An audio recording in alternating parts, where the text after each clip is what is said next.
Hello students, इस video से हम रे ऑप्टिक्स का लास्ट सेगमेंट स्टार्ट कर रहे हैं, यानी कि ऑप्टिकल इंस्ट्रूमेंट्स।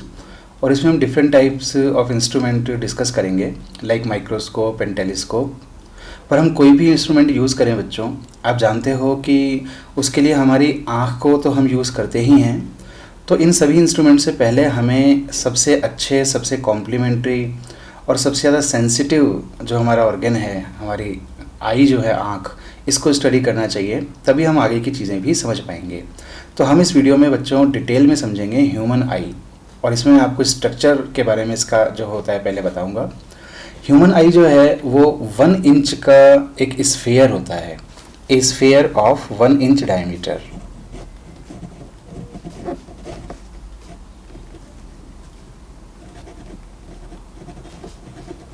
तो इसको 1 इंच डायमीटर का हम एक स्फीयर मानते हैं, और चारों तरफ एक ये हार्ड प्रोटेक्टिव लेयर से घिरा होता है, जिसको हम स्क्लेरा बोल सकते हैं।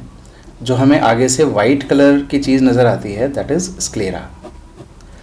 इसका जो फ्रंट पोर्शन है, ये वाला, ये पोर्शन, ये थोड़ा बाहर की तरफ उभरा होता है और ट्रांसपेरेंट होता है। ये भी प्रोटेक्टिव लेयर की तरह काम करता है, बट ये ट्रांसपेरेंट होता है जिससे कि लाइट इसमें एंटर कर सके।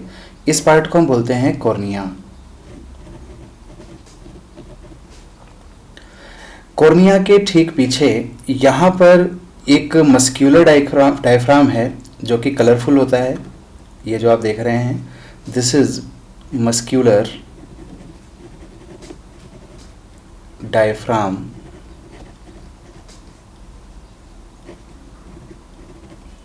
और ये कलरफुल होता है। इसको हम बोलते हैं आइरिस। आइरिस जो होता है, इसके कलर के कारण ही हमें आँखों का रंग नज़र आता है। जैसे आप जानते हैं ना, किसी की आंखें नीली होती हैं, किसी की भूरी होती है, तो वो जो हमें कलर दिखाई देता है वो इस आइरिस के कारण ही नज़र आता है। आइरिस के सेंटर पर एक छोटी सी ओपनिंग होती है यहाँ पर, जिससे कि लाइट एंटर करता है इसमें। इस छोटी सी ओपनिंग को हम कहते हैं प्यूपिल। बट इस प्यूपिल का जो साइज है वो लाइट की अवेलेबिलिटी के अकॉर्डिंग आइरिस के द्वारा चेंज किया जा सकता है। आइरिस की हेल्प से इस प्यूपिल के साइज को चेंज किया जा सकता है। जब दिन के समय लाइट बहुत अवेलेबल है, इंटेंसिटी काफ़ी हाई है, तो बहुत कम लाइट के आँख में एंटर कर जाने से भी काम चल जाता है। तो फिर इसकी जो ओपनिंग है वो थोड़ी सी सिकुड़ जाती है, यानी कि इसका साइज़ कम हो जाता है, श्रिंक हो जाती है। बट रात को या शाम के टाइम पर जब रोशनी कम होती है, उसकी इंटेंसिटी कम है, अवेलेबिलिटी लाइट की कम है, तो ज़्यादा लाइट एंटर हो सके ऐसा हम चाहेंगे, इसलिए इसकी ओपनिंग बढ़ जाती है। आइरिस ही हमारा काम करता है। तो आइरिस की हेल्प से इसका जो साइज़ है वो चेंज हो सकता है। इस आइरिस के जस्ट पीछे यहाँ पर यह है क्रिस्टलाइन लेंस। इसको हम बोलते हैं क्रिस्टलाइन लेंस। ये लेंस जो होता है वो मिडिल में तो काफ़ी हार्ड होता है, पर इसकी सरफेसेस की तरफ अगर हम चलें तो ये सॉफ्ट होता जाता है। और सरफेसेस की एक नेचर होती है कि ये फ्लेक्सिबल होता है काफ़ी, और इसकी रेडियस ऑफ कर्वेचर को चेंज किया जा सकता है। ये लेंस टिका होता है सिलियरी मसल्स की हेल्प से। तो यहाँ पर ये जो हैं, ये हैं सिलियरी मसल्स, और इन सिलियरी मसल्स की हेल्प से ही ज़रूरत पड़ने पर इस लेंस की सरफेसेस की जो रेडियस ऑफ कर्वेचर हैं उसको चेंज किया जा सकता है। उससे क्या होता है, उससे इसकी फोकल लेंथ चेंज होती है। तो हमारे पास एक ऐसा खास लेंस होता है आँख में जिसकी फोकल लेंथ वेरी हो सकती है। उसको किया जाता है किसकी हेल्प से? सिलियरी मसल्स की हेल्प से। इसकी ज़रूरत क्यों पड़ती है फोकल लेंथ की चेंज होने की, ये हम आगे समझेंगे। फिर देखो बच्चों, इस आँख का जो ये लास्ट का बैक पार्ट है, ये वाला पोर्शन, ये कहलाता है रेटिना, जो कि एक स्क्रीन की तरह काम करता है, एक पर्दे की तरह, जिस पर इमेज बनती है। लाइट जब कॉर्निया से एंटर होकर प्यूपिल में से गुजरती हुई इस रेटिना पर, इस पर्दे पर फोकस होती है, यहाँ इमेज बनती है इस रेटिना पर। और इस इमेज को सेंस करने के लिए यहाँ पर बहुत सारे छोटे छोटे सेल्स होते हैं, रिसेप्टर्स का जो काम करते हैं, ऑलमोस्ट 125 मिलियन के अराउंड।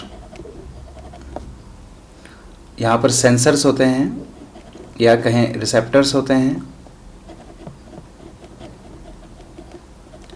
ये जो रिसेप्टिव सेल्स होती हैं, 2 तरह की होती हैं, जिसको हम रोड्स एंड कोन्स के नाम से जानते हैं।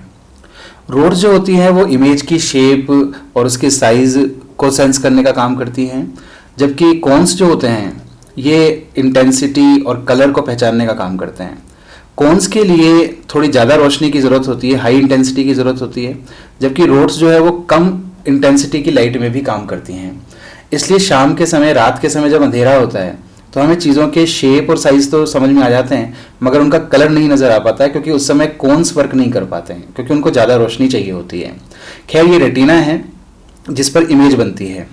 ये सारी जो सेंसर्स होते हैं, ये रिसेप्टर्स जो होते हैं, वो यहाँ पर ऑप्टिक नर्व से जुड़े होते हैं। यहाँ से almost 1 million optic nerves brain को जाती हैं और इस इमेज की इंफॉर्मेशन जो है ब्रेन को पहुंचाती हैं। इस रेटिना पर किसी भी ऑब्जेक्ट की इमेज इस तरह से उल्टी बनती है, पर हमारा जो ब्रेन है उसको सीधे करके सेंस कर पाता है। तो ये ऑप्टिक नर्व यहाँ से ब्रेन को सिग्नल ले जाने का काम करती हैं। ये बच्चा जो लेंस है, ये लेंस इस आई बॉल को 2 चैम्बर्स में डिवाइड करता है, लेंस के आगे की तरफ और पीछे की तरफ। लेंस के आगे की तरफ का जो चैम्बर है, यानी कि ये वाला पोर्शन, ये एक लिक्विड से भरा होता है जिसका नाम है एक्वस ह्यूमर। और लेंस के पीछे की तरफ जो पोर्शन है यहाँ पर, ये वाला, यहाँ भी एक लिक्विड भरा होता है जिसको हम कहते हैं विट्रियस ह्यूमर। अब बच्चों, एक्वस ह्यूमर और विट्रियस ह्यूमर, इनका जो रिफ्रैक्टिव इंडेक्स होता है वो ऑलमोस्ट सेम होता है, लगभग ही होता है 1.33 के अराउंड, इसका भी और इसका भी। तो रिफ्रैक्टिव इंडेक्स के मामले में, ऑप्टिकल प्रॉपर्टीज के मामले में दोनों लिक्विड ऑलमोस्ट एक जैसे होते हैं। पर जो क्रिस्टलाइन लेंस है, इसका रिफ्रैक्टिव इंडेक्स इनके कंपैरिजन में ज़्यादा होता है, ऑलमोस्ट 1.39। इन दोनों का सेम 1.33 और इसका होता है 1.39। तो बच्चों, लेंस जो है उसकी जो सराउंडिंग है, तो सराउंडिंग का रिफ्रैक्टिव इंडेक्स लेंस के रिफ्रैक्टिव इंडेक्स से बहुत ज़्यादा अलग नहीं है, बहुत माइन्यूट सा डिफरेंस है।